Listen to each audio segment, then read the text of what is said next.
یہ زندگی ایک سفر کی مانند ہے جہاں ہم ہر موڑ پر کسی نہ کسی سے ملتے ہیں، کسی سے محبت ہوتی ہے، کسی سے دوستی، اور کچھ لوگ دل کے اتنے قریب آ جاتے ہیں کہ ان کے بغیر جینا مشکل ہو جاتا ہے، لیکن پھر ایک دن وہ ہم سے دور ہو جاتے ہیں، کبھی حالات کی وجہ سے، کبھی تقدیر کی وجہ سے، اور کبھی موت انہیں ہم سے جدا کر دیتی ہے۔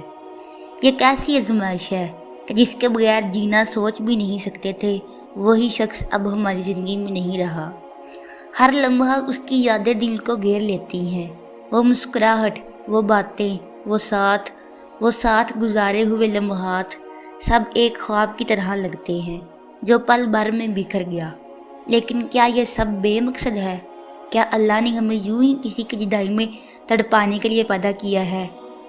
قرآن مجید میں اللہ تعالیٰ نے ارشاد فرمایا، اور ہم ضرور تمہیں آزمائیں گے خوف، بھوک، مال و جان اور پھلوں کی کمی سے، اور صبر کرنے والوں کو خوشخبری دے دو۔ یہ آزمائش ہماری ہمت، ہمارے صبر اور ہمارے ایمان کا امتحان ہوتی ہے۔ ہم ان رشتوں کے ساتھ جڑ کر انہیں اپنا سب کچھ سمجھ بیٹھتے ہیں، حالانکہ اصل تعلق ہمارا اللہ سے ہوتا ہے۔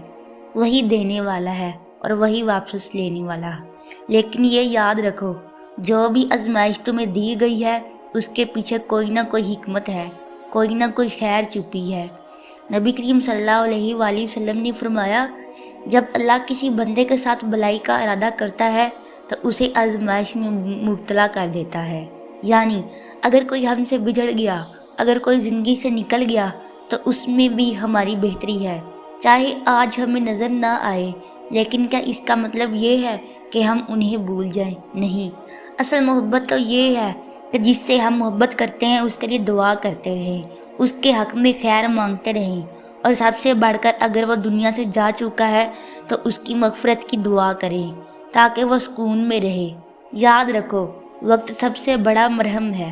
آج جو غم پہاڑ لگ رہا ہے، کل وہی دل کو سکون دینے والا بن جائے گا۔ اگر ہم صبر اور شکر کا دامن تھام لیں، زندگی میں کوئی بھی کمی ہمیشہ کے لیے نہیں ہوتی۔ اللہ کبھی کسی کو بے سہارا نہیں چھوڑتا، بس اس کے فیصلوں پر بھروسہ رکھو۔ وہ اگر ایک چیز لیتا ہے تو اس کے بدلے میں کچھ اور بہترین عطا کرتا ہے۔ بس تھوڑا اور صبر، تھوڑا اور یقین، اور پھر دیکھو کیسے اللہ تمہاری زندگی میں سکون اور خوشیاں لوٹا دیتا ہے انشاءاللہ۔ اگر ویڈیو اچھی لگی ہو تو چینل کو سبسکرائب کریں اور ویڈیو کو دوسروں کے ساتھ شیئر کریں۔ جزاک اللہ خیرہ۔